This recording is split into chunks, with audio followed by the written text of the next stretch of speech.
back to Surveying the Pulse of Long Island, HIA-LI's event. I'm Eliud, Custodio with Turn One Studio, and I have the pleasure of sitting with John Fitzgerald from Citrin Cooperman. Welcome. Thanks, Eliud. How are you today? I'm terrific. So I'm super excited to be talking to you. John is actually moderating this panel, and his firm was responsible for putting the survey together. Along with the Delphi, correct? Along with the Delphi, that is correct. So I've been asking most of the folks this morning what they look forward to hearing or what they expect to hear from the survey, but obviously you have the answers. What do you, without preempting the panel, of course, what are some of the highlights of what you're excited to share? Well, one of the things is the adoption of AI. Ooh, What okay. we're seeing is that a few years ago when we asked questions about AI, there wasn't a lot of excitement about it. Okay. But now we're seeing much more excitement, much more feelings that it's going to have an impact on businesses. Okay. And people are more positive about the adoption of AI and what it can mean to their business. So that was one of the things in the survey that really popped out to us. So these are local businesses, and when they're filling out the survey, they're telling you that they're bullish on AI. Yeah, like will AI have a positive impact on your business? And I think it was 60% of the people said yes. Okay. Which was much higher than in the past, because I think people are starting to... Are they not as scared? Is Yeah, the lack of, I think or it's less that, fear? and they're starting to understand how to implement it in certain Okay. facets of their business, and the software is starting to kind of catch up to AI, and it's starting to be introduced in some fashion. So I think people are starting to scratch the surface of some possibilities that can be out there. Well, that's exciting. Did they share how they're using it? No, that wasn't. Okay. Yeah, it wasn't that deep. It didn't go into that deep, but it just said that in the next 12 months they think it'll have a positive impact on their business. Very cool. Which was a big change from where we were 2 years ago. Yeah. Well, I'm curious if there's a big change with this one. I know that last year, labor was a big topic. Still is. Still is. Labor's okay. a big topic. I think on Long Island, you're always going to have labor and housing. Okay. Are concerns, right? Yeah. And obviously the economy. The economy is always something that's keeping people, awake at night. Right. And it's a concern for small businesses, obviously. So going a little deeper on the labor front, I'm asking a bunch of people this question also because I'm very curious about the answer. Are we seeing issues from people leaving Long Island? Maybe the answer is all the above, but from a severity standpoint, is it people leaving Long Island? Is it younger generations not being interested in certain certain industries anymore? Is it, what is it? Yeah, so I think, like you said, I think it's a combination. I think it's a couple of things. Long Island, housing is on the expensive side. Right. Right. We have a wonderful community. We have a lot of services for our community members, but it is expensive. Are salaries not keeping up? And I think the inflation in housing has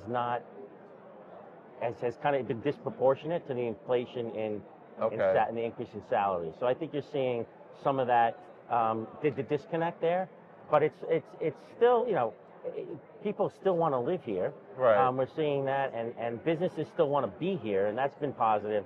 But I think it's harder to find people that are able to afford those jobs in the local area. Right. Right. And that's something I think we have to work on. Yeah. Oh, I would imagine it's maybe a shade easier if you're going from Long Island to Long Island. At least if you're buying a house that's more expensive, you're selling a home for more money. But getting talent out of the island has got to be a challenge. First-time homeowners, keeping talent here. First-time homeowners, okay. Right, when we have great school systems, we send our students to some of the greatest universities in the country. Right. We want them to come back here, right, and spend time and develop their career and bring their talent to Long Island. Yeah. And that's something that we're probably exporting more talent than we're importing. Switching to tariffs, that was another topic that came up a few times.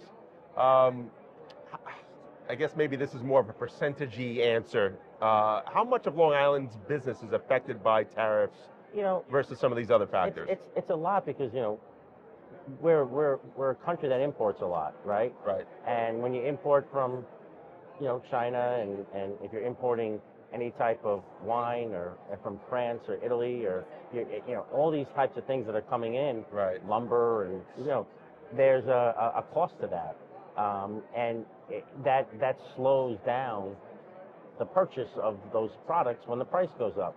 So tariffs are having an impact. There's no question about it, and it's having an impact on the P&Ls of these smaller businesses. Are they not able to pass along not all of it, okay. because if from a competitive standpoint, they have to kind of keep their prices in line. They can pass some of it along, but I'm not sure they can pass all of it along. Right. So I think, tariffs have been a concern because the money's not getting down to that business owner. Interesting. So, and I'll wrap up with this and let you go. Sure, no. As far as the survey goes, we're kind of taking the temperature of where businesses are, where their heads are on Long Island. What would be the single most impactful change, if it could occur, that could, I don't want to say solve some of these issues, because not everything's necessarily negative, but move the needle for most of Long Island business? I think when you looked at the prior year, you would say it was a good year. It wasn't, Yeah. right? Like there wasn't a recession.